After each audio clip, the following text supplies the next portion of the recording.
आत्मा और परमात्मा का मिलन संजोग डे 94। मुस्कुराते हुए देव शक्तियों का अभिवंदन करेंगे। परम पूज्य गुरुदेव वंदे माँ के सारे स्वरूपों का अभिवंदन करेंगे, चरण स्पर्श करेंगे, क्योंकि वो हमारे भीतर ही बस गए, हमारे आसपास, हमारे रोम रोम में है, हमारी पंच इंद्रियों में है, कोशों में है, चक्रों में है, अस्तित्व के कण कण में है, तीनों शरीरों में है। ऐसा कोई हमारी देह का, मन का, विचारों का, भावनाओं का ऐसा कोई हिस्सा नहीं है अब जहाँ परम पूज्य गुरुदेव वंदे माँ का प्रवेश नहीं है। वो अलग अलग रूप स्वरूप में है। आंखें अगर कृष्ण को देखती हैं तो हृदय में राम नाम की धुन गूंजती रहती है। चारों तरफ अष्ट सखियां नृत्य करती हुई नजर आती हैं और एक लीला दिखाई देने लगती है। कभी माँ पार्वती अपने नवदुर्गा स्वरूप से, अपने 9 स्वरूप से संकल्प की शक्ति बन जाती है, तपश्चर्या कराती है। ब्रह्म ऋषि देव ऋषियों का आशीर्वाद अनवरत बरस रहा है। दादा गुरुदेव की ऊर्जा भी अनुभव होने लगी है चेतना को, आत्मा को। और गुरुदेव माँ की मुस्कुराहट, उनका आनंद हम सबके लिए है, क्योंकि गुरुदेव माँ को ये विश्वास है कि ऋषियों की, संतों की ये वाणी, ये जो दिव्य ऊर्जा, ये जो दिव्य लेखनी है, जिसके माध्यम से हमारे स्वयं का अध्ययन हो रहा है, एक तरह का गुरुकुल है जो सूक्ष्म में चल रहा है, समझ लो। गुरुदेव को विश्वास है कि अगर किसी ने इस स्वाध्याय को अच्छे से कर लिया, इस लेखनी को अच्छे से समझ लिया, तो उसके जीवन में निश्चित परिवर्तन होगा। और वो परिवर्तन जो परम सत्ता चाहती है, वो परिवर्तन जो युग निर्माण में हम सबसे एक इम्पोर्टेंट भूमिका निभाएगा। हमारी भूमिका क्या है हमको अभी नहीं पता, और जरूरी नहीं है कि पता चले, हो जाएगा। बस हम समर्पण से हाँ कहें, और जो भी पॉइंटर्स आज तक आए हैं उन पर काम करते चलें। बहुत सारे पॉइंटर्स हैं, बहुत सारी चीजें हैं जहाँ अपने ऊपर काम करना है। छोटे छोटे पॉइंट्स हैं, जैसे संयम रखना है, हर तरह का संयम होना चाहिए। चौकीदारी करनी है भावनाओं की, विचारों की। नियमित स्वाध्याय करना है, सत्संग करना है। उपासना, साधना, आराधना हर हाल होनी चाहिए। समर्पण, विसर्जन और विलय को हमने अनुभव किया, समझ लिया गुरु कृपा से। तो जो सुन रहे हैं वो केवल सुना हुआ ना रहे, जो पढ़ रहे हैं केवल पढ़ा हुआ ना रहे, वो आत्मा का हिस्सा बन जाए। हर समय, हर कर्म में, हर छोटा बड़ा कर्म करते हुए ये सोचे कि इस कर्म में मेरे परमात्मा कहाँ छुपे हुए हैं। ये कर्म कैसे मैं अपने ईश्वर को अर्पित समर्पित कर सकता हूँ, कर सकती हूँ। कैसे ये कर्म निष्काम कर्म की ऊर्जा में बदल सकता है, और फिर निष्काम कर्म से प्रेम की दिव्य ऊर्जा में बदल सकता है। निष्काम कर्म से ऊपर भी एक आयाम है जहाँ प्रेम की दिव्य ऊर्जा है। निष्काम कर्म जब हम करते हैं तो उसमें भी किसी को हमने निष्काम किया, पर सामने वाली आत्मा को सुख दुख हो सकता है उसका, और उसमें उसको सुख दुख हुआ, और हम अगर वहां पर एकदम शिवत्व की अवस्था में, समाधि में चले गए, और हमको उसके सुख दुख से कोई लेना देना नहीं, कि भाई हमने तुमको जानबूझ के थोड़ा ना सुख दुख दिया है, अब तुमको हुआ तो हुआ, हम क्या करें। अगर हम उस अवस्था में चले गए तो ठीक है ना, ये ठीक अवस्था है कि हम एक आत्मा है, हमको समझ में आ रहा है, और हर कोई अपने सुख दुख का जिम्मेदार खुद है। लेकिन इसके ऊपर का आयाम प्रेम का आयाम है, जहाँ किसी के दुख को देखकर अंदर विकलता आने लग जाती है। हे परमात्मा, हमने जानबूझ के कुछ किया या नहीं किया, हम तो निष्काम कर्म कर रहे थे, पर किसी को दुख पहुंचा तो इसका मतलब उसके पास ये परम तत्व नहीं है। तो वहां प्रार्थना होने लगे, हम गुरुदेव हमें प्रेम के उस आयाम पर ले जाना चाहते हैं कि करुणा से अश्रु गिरने लगे कि नहीं, ऐसा कैसे कुछ नहीं कर सकते। ठीक है, हम अपना कर्म नहीं बदल सकते, वो निष्काम है, और जो करने योग्य है हम वही करेंगे। लेकिन प्रार्थना से शक्ति तो भेज ही सकते हैं, इतना तो कर ही सकते हैं। तो भगवान हमसे करा लो, क्योंकि प्रार्थना भी ईश्वर की इच्छा के बिना नहीं होती। तो हम वहां पहुंच चुके हैं, मृत्यु के भय से पूर्णतः मुक्त हो गए हैं। परम पूज्य गुरुदेव वंदे माँ की कृपा हो गई है, और अनन्य कृपा। और मृत्यु का भय, अब तो मृत्यु शब्द के साथ ही आनंद की लहर दौड़ जाती है। ऐसा है कि माँ गले लगा रही है। अब तो मृत्यु शब्द के साथ ही एक सुंदर विजुअलाइजेशन होता है कि देव शक्तियां पालकी लेकर आ गई, समय पूरा हुआ, चलो तुमको नहीं दे देंगे, अभी रेस्टिंग का टाइम है, चलो रिव्यू करते हैं क्या अच्छा हुआ क्या बुरा हुआ। और देव शक्तियों की पालकी में बैठे हैं। अब गुरुदेव इसी में कह रहे हैं, तो मानसिक रूप से जप करते रहेंगे, और इदम श्री सद्गुरुवे नमः के भाव से आगे पढ़ेंगे। गुरुदेव कह रहे हैं, मृत्यु से भयभीत होने वालों में कुछ ऐसे भी होते हैं जो जीवन की लंबी अवधि को आलस्य, विलास अथवा प्रमाद में गवा देते हैं, यहाँ तक कि अपने सामान्य कर्तव्यों तथा आवश्यक उत्तरदायित्वों को भी ठीक से नहीं निभाते। जब ऐसे लोगों को मृत्यु की याद आती है, तब वे शोक करते हुए सोचने लगते हैं कि मैंने अति दुर्लभ मानव जीवन को यूं ही व्यर्थ गवा दिया। यदि इसका ठीक ठाक मूल्यांकन किया होता तो जाने कितना और क्या कर सकते थे। अब मृत्यु का झोंका आकर मुझे ले जाएगा और हाथ मलते हुए इस संसार से जाना होगा। इस प्रकार के आलसी एवं असावधान व्यक्ति पश्चाताप की आग में जलते हुए अमृत्यु मनाया करते हैं और चाहते हैं कि यदि उनकी दीर्घ जीवन की गारंटी मिल जाए, तो वे अब भी कुछ कर डालें। इस प्रकार के आलसी एवं असावधान व्यक्ति पश्चाताप की आग में जलते हुए अमृत्यु मन अमृत्यु मनाया करते हैं और चाहते हैं कि उनकी दीर्घ जीवन की गारंटी उन्हें मिल जाए, तो अब वे कुछ कर डालें। अब गुरुदेव ने ये लिखा भी है, एक स्टेटमेंट आता है कि हमारा सबसे बड़ा शत्रु हमारा आलस्य है और इस आलस्य के बड़े सारे रूप स्वरूप हैं। एक आलस्य तो मैंने अपने जीवन में अनुभव किया। हम जब छोटे थे तो मतलब ऐसा था कि घर में बहुत सारे चाचा लोग रहते थे, मतलब फैक्ट्री थी। अ, आइसक्रीम, कोल्ड ड्रिंक की फैक्ट्री थी बचपन में। तो बहुत सारे लोग रहते थे, चाचा लोग रहते थे। उन्हें हम चाचा बोलते थे। सहयोगी आत्माएँ थी, फैक्ट्री के सपोर्टिंग सोल थे। ठीक है? तो छोटे थे तो मैंने ये फ़ील किया बड़े होकर कि हम लोगों की इतनी आदत खराब हो गई थी उस फैक्ट्री ओनर होने के बच्चे होने की वज़ह से, कि मान लो मैं रूम में बैठी हूँ और वो चाचा लोग फैक्ट्री में काम कर रहे हैं और उनको कम से कम 100 कदम आना पड़ेगा, तो मैं रूम में बैठे-बैठे चिल्लाती होती थी, "चाचा, चाचा, चाचा आ जाओ।" अब क्यों बुला रही हूँ, आप सुनोगे तो आप हँसोगे। और याद नहीं कौन-सी क्लास की बात है, पर 3rd, 4th, 5th, 6th तक तो ये संस्कार रहा ही होगा। चाचा आए, "हाँ बिटिया क्या बात है? ज़रा लाइट खोल दो तो।" अब सोचो आलस्य की इससे चरम सीमा क्या होगी कि एक चौथी 5वीं क्लास का बच्चा जो फटाफट भाग दौड़ सकता है, फटाफट। अरे अपना काम तो खुद कर सकता है, वो उनको बुला रहा है, ऑर्डरिंग मोड में बुला रहा है और क्या कह रहा है, लाइट खोलने के लिए बुला। ये कैसा आलस है। और ये आज भी है थोड़ा-थोड़ा संस्कार। बैठे हैं, बेटा ज़रा पानी तो पिला दो।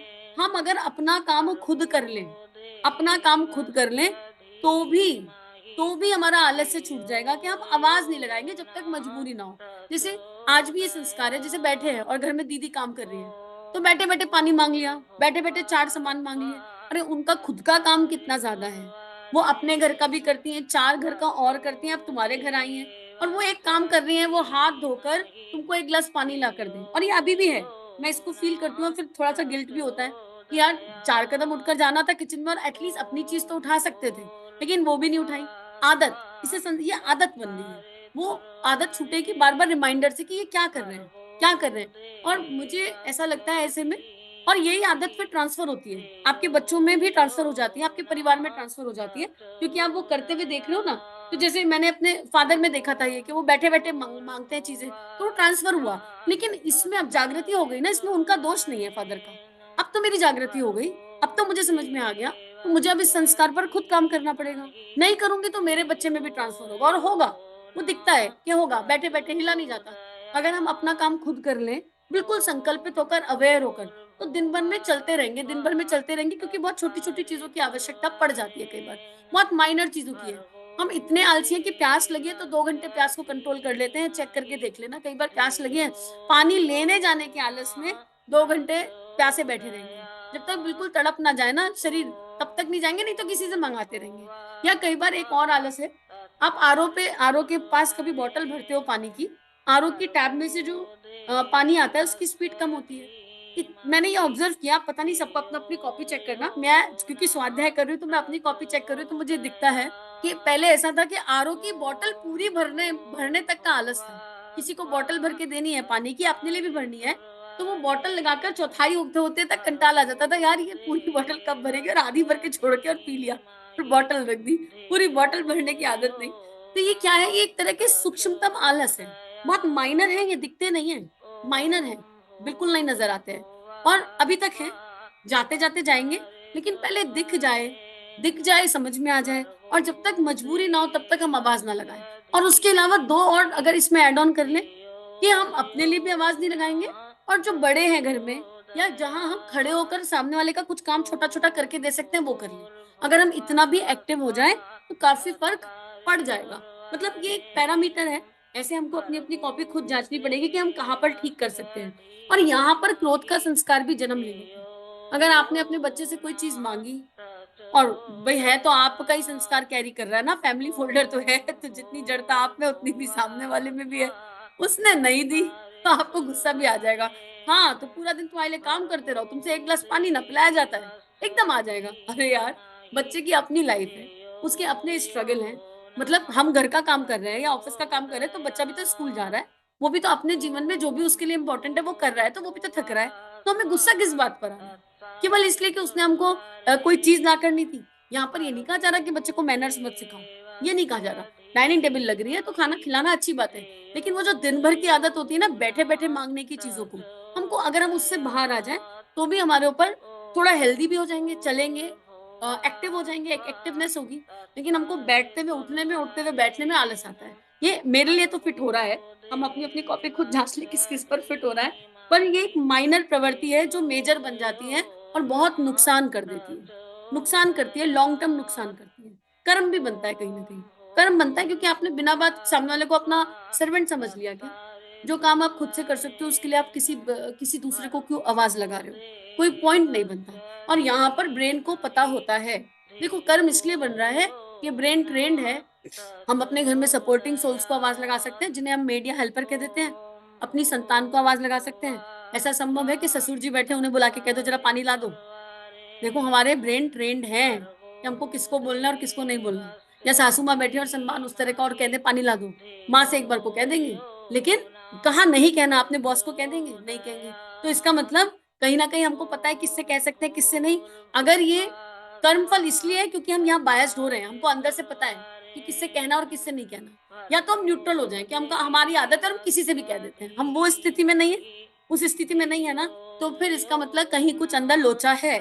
और उसको ठीक करने की आवश्यकता है। तो ये एक एग्ज़ाम्पल है, पर इस तरह अपने आलस को जाँचा जा सकता है, चेक किया जा सकता है कि आलस की प्रवृत्ति किस स्तर पर और कहाँ-कहाँ, कौन-कौन सी लेयर्स में बैठी है। अब गुरुदेव कह रहे हैं, फिर साथ में क्या होता है, ये आलसी लोग जो हैं, जब इनको बाद में अपने आप को ना ये समझाने लगते हैं कि यार हमको थोड़ी-सी लाइफ़ और मिल जाए तो जो गलती हो गई वो ठीक हो जाएगी। तो ये थोड़ी-सी लाइफ़ माँगते-माँगते, माँगते-माँगते पूरी लाइफ़ वैसे ही बिता देते हैं। तो हम भगवान से थोड़ी-सी लाइफ़ और ना माँगने की जगह ये कह दें कि यार संस्कार दिख गया, आदत दिख गई, इसको सुधारने की शक्ति दे दो, इसी क्षण सुधारना है, इसी पल से इस पर काम करना है, इसी पल से। और इसका बेस्ट वे आउट है कि अपने बच्चों को अपने घर में मेड्स वगैरह, हेल्पर वगैरह को बोल दो कि भैया हमारी सुनना मत इस तरह की बात, है ना? बिल्कुल मना कर दो कि हम जब ऐसी कोई आवाज़ लगाएँ, तो कह देना वो आपने कुछ इशारा बता दो अगर तुमको सुनने में अच्छा नहीं लग रहा कि वो आपने मना कर रखा है कि आपको बैठे-बैठे कुछ देना नहीं। ये किया जा सकता है, ठीक है? अब आगे गुरुदेव इसमें लिख रहे हैं, इस प्रकार के आलसी व्यक्ति पश्चाताप की आग में जलते हैं, किंतु खेद है कि उनको इस प्रकार की कोई गारंटी नहीं मिल सकती। पर इससे भी ज़्यादा खेद एवं आश्चर्य की बात यह है कि वे पश्चाताप में जलते हुए मृत्यु चिंता से भयभीत तो होते रहते हैं, किंतु शेष जीवन को पूरी तरह से करणीय कर्मों में नहीं डुबो देते। जिससे जो कुछ थोड़ा बहुत लोक परलोक बन सके वही सही। यदि आज भी वे जितनी कामना अधिक जीवन की किया करते हैं, यदि उतनी ही चिंता अपने कर्तव्यों के लिए कर लें और पूरक गति से काम में जुट जावें, तो संभव है कि उनकी तन्मयता एवं तीव्रता विगत जीवन की क्षतिपूर्ति कर दे। बात वही हो गई ना प्रेज़ेंट मोमेंट। इसको एक और दृष्टि से देखा जा सकता है। मान लो हमने संकल्प लिया कि हमको सुबह 4 बजे उठना है, 3 बजे उठना है, 5 बजे उठना है और हम नहीं उठ पा रहे हैं, ठीक है? और वो आलस के कारण एक बार मोटा-मोटा मान लेते हैं कि आलस के कारण नहीं उठ पा रहे हैं। अब हम उठे 7 बजे, 8 बजे और उठने के बाद हमने रोना-राट मचा दिया अंदर-अंदर, हे भगवान हम तो बहुत ही गंदे हैं, हम तो रोज़ ऐसा करते हैं, रोज़ आपसे प्रॉमिस करते हैं, प्रॉमिस तोड़ देते हैं और इस रोने में हमने 4 घंटे निकाल दिए। तो हम जो सोए वो समय भी खराब हुआ और उठने के बाद के 4 घंटे भी खराब हो गए। अरे जब उठ गए तब से एक्टिव हो जाओ, तब से वो कर लो जो 5 बजे करना चाहते थे, तब से सक्रिय हो जाओ। इस मिथ्या मगरमच्छ के आँसुओं का क्या लाभ है जो 4 घंटे रोने में और समय बिता दिया, खराब कर दिया। एक्शन प्लान तो कुछ नहीं बना ना। तो आलसी कई बार अपने आप को ही पैरवी कर देता है, अपनी खुद की पैरवी कर देता है, या अपने गलत को भी उचित साबित कर लेता है अपनी नज़रों में। तो ऐसा पश्चाताप जो शक्ति ना बने, ऐसा पश्चाताप जो शक्ति ना बने और उस कमी को सुधारने के लिए प्रयत्नरत ना करे, वो पश्चाताप एक्चुअली सच्ची में पश्चाताप नहीं है, वहाँ पर कुछ लूप होल है। तो वही गुरुदेव बता रहे हैं कि वो इसकी चिंता ना करें कि हमारा ये जीवन खराब हो गया। वो ये सोचे कि इस पल से हम अपने कर्तव्य कर्म को कैसे ठीक कर सकते हैं। तो जो पुराने कर्म बने हैं, वो भी क्षय हो जाएँगे। वो भी क्षय हो जाएँगे, अगर सजगता और सक्रियता आ जाए। अब यहाँ कह रहे हैं कि क्षतिपूर्ति तो हो नहीं रही और दुर्भाग्य है कि एक-एक दिन आलस, विलास और प्रमाद में निकलता जा रहा है और अभ्यासी मृत्यु की चिंता करता जा रहा है और इसके अतिरिक्त और कुछ नहीं कर। चिंता चिता समान है, चिंता चिता समान है। आज कोई खराब संस्कार है, आलस के कारण है, लेकिन पता चल गया तो एक्शन प्लान बताए ना, बनाना होगा ना कि इसको ठीक कैसे करना है। और बिना डेट के अभ्यास प्रयास में कोई डेट तो होती नहीं। हम अभ्यास प्रयास करेंगे, कब तक करेंगे? जब तक हम सुधर नहीं जाएंगे, जब तक हम सुधर नहीं जाएंगे, हम गिव अप नहीं करेंगे। धोखे से आना तो दूर, यदि कह भी दिया, कहकर भी आए, तब भी मृत्यु उन कर्मवीरों को भयभीत नहीं कर सकती जिनका अणु अणु अपने पावन कर्तव्यों में आत्मविभोर होकर निमग्न होता है। उन्हें जब अपने काम के सम्मुख दीन दुनिया की खबर ही नहीं रहती, तब भला मृत्यु जैसे निरर्थक विषय पर विचार करने के लिए ना तो उनके पास फालतू समय ही होता, ना मस्तिष्क क्रिया करता। मृत्यु की सुनसान दरीचियों की ओर उसका ध्यान ही नहीं जाता। कर्तव्यवान व्यक्ति दिन रात जिंदगी के मुखर मार्गों में ही विचरण करता है। अकर्मण्यता, निष्क्रियता एवं अकर्तव्यशीलता मृत्यु की सबसे बड़ी स्मारिकाएं हैं। उनको समीप न आने देने वाला कर्मवीर मृत्यु से डरना तो दूर, उसकी याद तक नहीं रखता। अब देखो, हम लोग ये स्वाध्याय सुन रहे हैं, अपनी कॉपी जांच लें, इसी समय मृत्यु आ जाए तो कोई भय है क्या? इसी पल आ जाए, चेक कर लो। अगर कोई भय नहीं है और लग रहा है आ गई, तो मृत्यु तो माँ है, सारी देव शक्तियां आ गई, happy birthday, enjoy enjoy the moment, तो सही राह पे जा रहे हैं। अगर भय पहले था और अब कम हो गया, तो और सही राह पे जा रहे हैं। मतलब ऑब्वियसली जब ये स्वाध्याय शुरू किया था और अब की चेतना में परिवर्तन आ गया, अंतर आ गया, भय रह गया लेकिन थोड़ा है, पहले से कम है, तो इसका मतलब ग्राफ ऊपर जा रहा है। तो गुरुदेव कह रहे हैं कि एक तो मृत्यु धोखे से आती है, एक अगर मृत्यु बताकर भी आ जाए, जैसे परम पूज्य गुरुदेव ने पहले ही डिक्लेयर कर दिया था कि मेरे महाप्रयाण दिवस की डेट क्या है, तो इसका मतलब थोड़ा ना कि वो घबरा गए थे, बिल्कुल नहीं। राजा परीक्षित, उनको पहले ही पता चल गया था 7 दिन बाद उनकी मृत्यु हो जाएगी, घबराए थोड़े ना। 7 दिन की दैवीय व्यवस्था करी, इन 7 दिन क्या कर सकता हूँ? भगवत कथा सुनते हैं। और उनको परीक्षित जी कथा सुनाने आए, और परीक्षित जी कथा सुनाने आए तो कितना दिव्य उनका जीवन हो गया उसी पल। तो मृत्यु से भय करने की आवश्यकता ही खत्म हो जाएगी अगर एक एक पल को दिव्यता से बिताया है। मान लो हम ईश्वर नाम चिंतन कर रहे हैं और मृत्यु आके खड़ी हो जाए, तो कितना सुकून प्राप्त होगा उस पल, कितना सुकून। क्योंकि मृत्यु का किसी को डेट नहीं पता, पल नहीं पता, कभी भी आ जाएगी। लेकिन अगर पता भी चल जाए तो मन को घबराहट नहीं हो सकती। धर्मवीर तो मृत्यु के नाम से पुलकित हो उठता है, और इस समय एक्चुअली वो आनंद हुआ।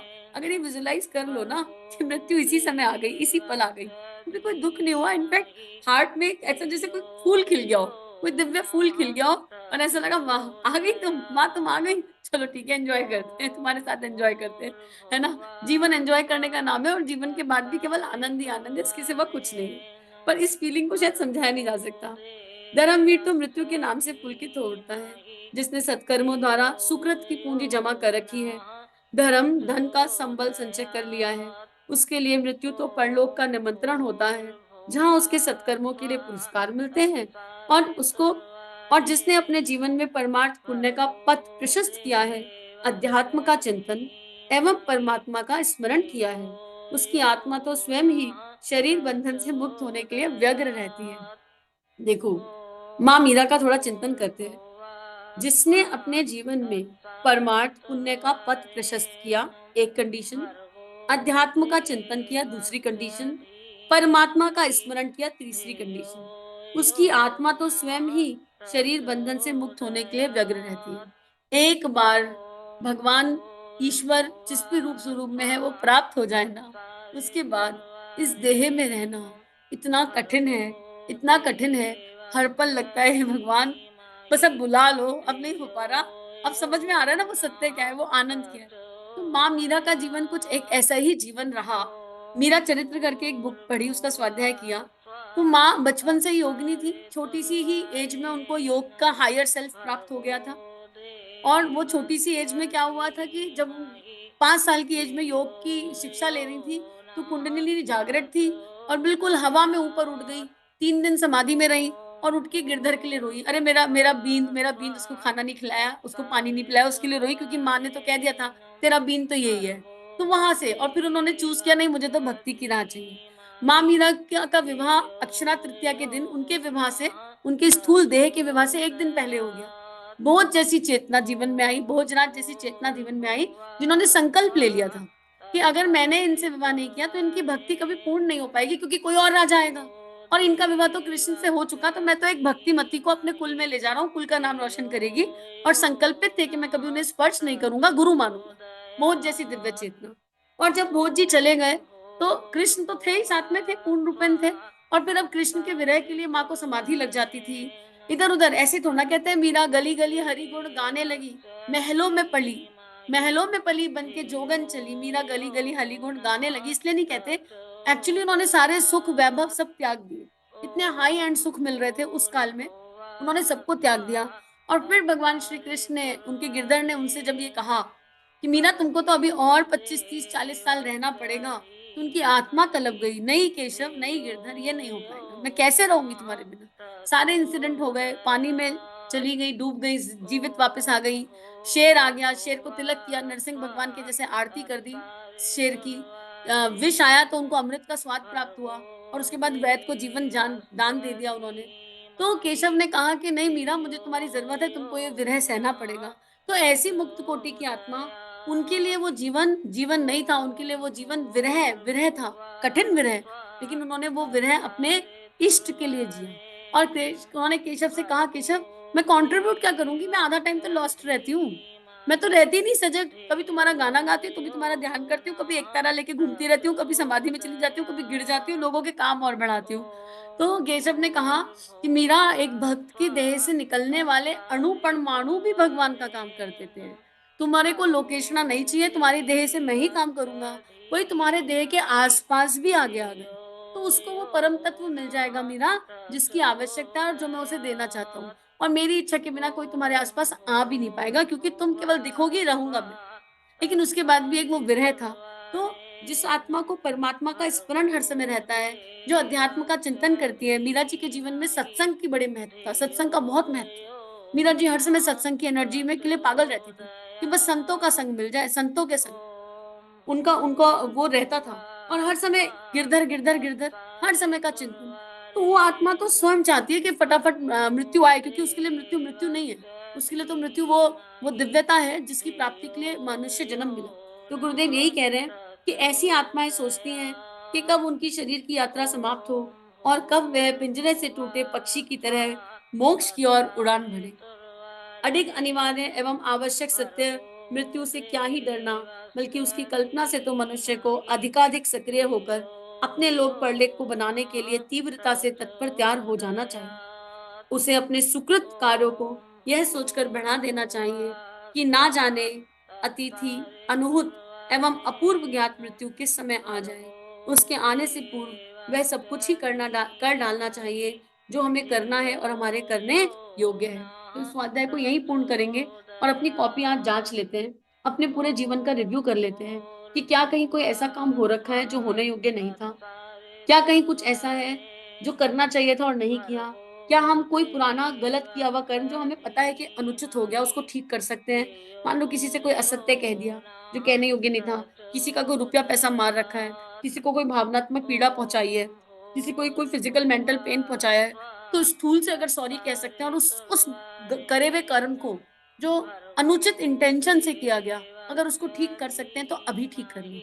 जो पुराना ठीक करने की संभावना है उसको ठीक कर लें, इस जन्म का, जो याद में है, जो स्मृति में है, कि हम मृत्यु का त्योहार मना सकें, हम मृत्यु के लिए रेडी हो जाएं। और इस पल से संकल्प ले लें कि अब हमारा हर एक कर्म ऐसा होगा जो प्योरेस्ट भावनाओं से होगा, जो दिव्य भावनाओं से होगा, जो कभी किसी का अमंगल नहीं सोचेगा और कभी परचिंतन नहीं करेगा। हमेशा सबके मंगल का भाव, और युग धर्म के अनुसार जीवन को जीने के लिए प्रयासरत रहेगा। अभी से संकल्पित हो जाएं, पुराना ठीक करें और नए के लिए सजग और सतर्क हो जाएं। यही गुरुदेव हमें समझाना चाहते हैं। और जो ऐसा कर लेगा, वो अपने आप मृत्यु के भय से मुक्त हो जाएगा। उसे फिर मृत्यु का क्या, कोई भी भय नहीं रहे। जो अच्छे कर्म करते हैं, हमें जो भय है वो अपने करे हुए बुरे कर्मों का ही है, अनुचित कर्मों का ही है। जो दिव्य कर्म और अच्छे कर्म करने के लिए अभ्यासरत रहते हैं, प्रयासरत रहते हैं, उनके सारे भय अपने आप खत्म हो जाते हैं। उन्हें विश्वास होता है, और फिर उन्हें एक टाइम पर ऐसा विश्वास हो जाता है कि भगवान उनकी देह से कुछ अनुचित कर्म होने भी नहीं देगा। वो गलती से कर भी लेना तो भगवान होने नहीं देगा, इतना विश्वास उनको हो जाता है। तो सभी की दिव्य चेतना को नमन प्रणाम। आइए इन संकल्पों के साथ इस प्रेम के समुद्र में गोते लगाते रहें। स्वाध्याय पूर्ण हुआ, लेकिन हमारे अंतर का, हमारी आत्मा का अध्ययन शुरू हो गया, हमारे स्वयं का अध्ययन शुरू हो गया। दिन भर का चिंतन मनन, दिन भर की भावनाएं, उस दैवीय शक्ति पर टिकी रहे। इसी भाव से इदम श्री सद्गुरुवे नमः। सभी को आभार।